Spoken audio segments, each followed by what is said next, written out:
we're taking a look at Marvel Fanfare 29, an issue that is in essence Incredible Hulk 320 by Jason Byrne. This was what Jason Byrne intended as his next issue of Incredible Hulk, but it wasn't printed, and he left the book and left Marvel in a huff because they wouldn't print this. And then they printed it anyway as a Marvel Fanfare. The premise is that it is all splash pages. Even editorial Al Milburn, he is the only person in this affair who comes out of the behind-the-scenes stuff unscathed.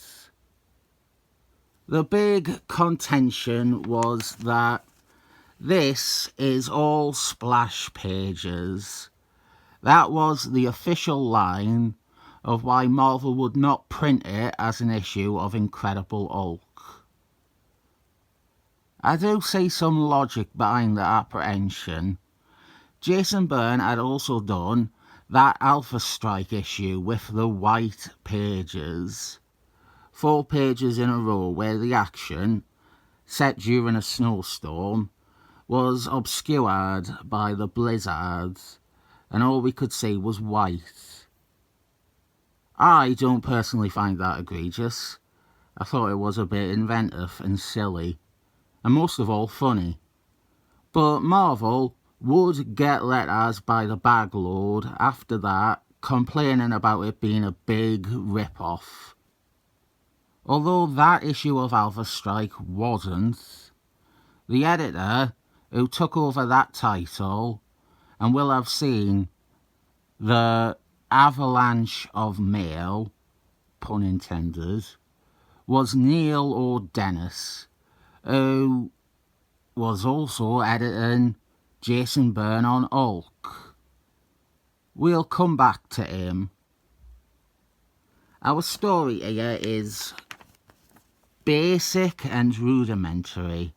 It kinda has to be when every page is a splash image. Hulk, the mindless Hulk, he encounters an odd Native American man, and he befriends him, sort of. The main thing that this issue exposits, in the long run, if Jason Byrne's run had continued, the takeaway from this would be the confirmation that Hulk is not as mindless as we have been told he is. We have had examples of this already, but this one really tells you that there is a personality on top of the id with this version of Hulk. The Indian prepares some Native American thing. Magic Native American steam. Steamed arms. The Native American makes Hulk some steamed arms. And it calms Hulk. Something that it didn't do with Superintendent Chalmers. And something we have come to not expect from this David Bannerless Hulk. Then we have the reveal that this guy is not what he seems. I have been critical of most of Jason Byrne's Hulk, especially its pace, and its central focus being Doc Shanna. I'm not trying to shift blame when I say so, but there is an air of Neil O'Dennis to it.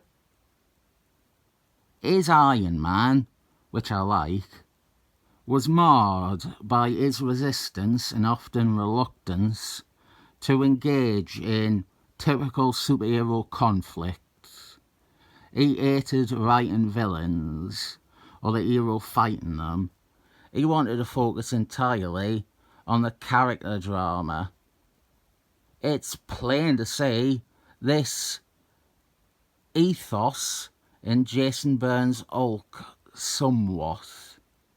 Across 6 issues, he never fights a supervillain. He fights Doc Shanna again and again, but the idea was character drama and exploring Doc Shanna and his sense of responsibility. Exploring it quite badly, but that's another discussion. Some of Neil O'Dennis's counter-traditional inclinations might even be observed in Jason Byrne's Alpha Strike, with issues very seldom having the team together, or even standard supervillains. Anyway, I'm breaking this up for a reason. There isn't much else to talk about.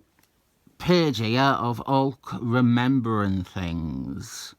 This is showing us that he's not mindless. We have got a lot of his villains here. We've got supporting characters. We've even got the founding Avengers and the 3 other main Defenders. Who do you reckon the guy with the headband in the centre is?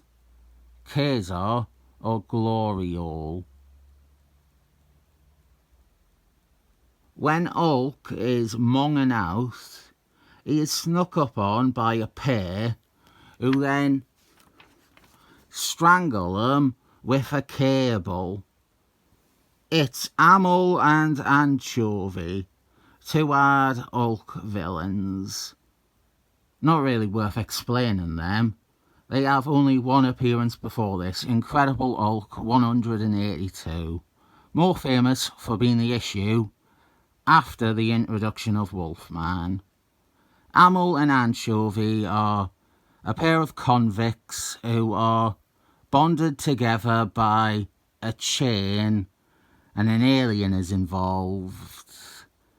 And that's pretty much it. And it really stands out to me that this one issue is the only Jason Byrne Hulk story featuring actual supervillains. And they are set up and executed respectfully, pun intended again. At this point, you're surprised that Jason Byrne is dusting off 2 has-been nobodies, and he's actually seeming to cement them as Hulk villains. But justice is service, and service is justice. The Indian chief was Scourge in disguise, and he shoots Amel's face off. Scourge is a serial killer that appeared in a bunch of Marvel books in 1985. He targeted supervillains. He was a neat little background crossover that was going on. It eventually came to a head and resolved in issues of Captain America. Since Amel and Anchovy are symbiotically linked, the death of Amel means that Anchovy will die too. Meanwhile, Hulk sees the discarded costume of what he thought was a friend, and he is confused by it. It's not a dreadful story. It is lacking much depth due to how it was told. And I'm not entirely convinced it was a story that benefited from or needed to be told in this presentation format. But let's talk about that. Thank back issue for much greater insight into what went down. Relying on Jason Byrne for accounts of history is not recommended. The belief is often that Shooter did not want to print an all-splash issue of Hulk. But what I think is more likely the case, and Jason Byrne and Al Milburn both support this, is that Neil O'Dennis was frightened to show this to Shooter because he knew Shooter would have a problem with it.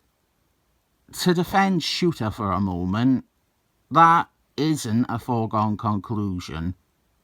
I think Shooter at least recognised Jason Byrne as one of the company's dependable creators, and it is possible he wouldn't have hated it. It's more that Neil O'Dennis and many other editors feared Shooter. When it was decided not to publish this issue, Jason Byrne quit the book. He also basically left Marvel to work on Superman, which raises another question. Did Jason Byrne intentionally sabotage his work because he had a better offer elsewhere?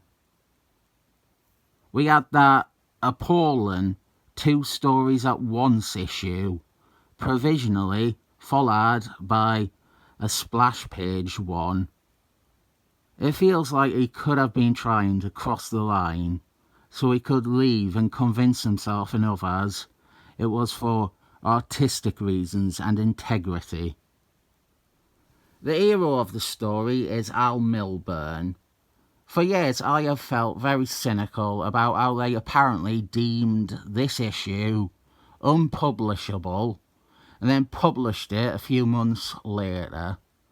But the truth is that Jason Byrne had finished and completed the story, and when Neil O'Dennis or Shooter refused to use it, Jason Byrne didn't get paid since they never ran it. Al Milburn, who had taken over Incredible Hulk from Jason Byrne, discovered this story and decided to run it in Marvel Fanfare so that Jason Byrne would actually get paid for doing it.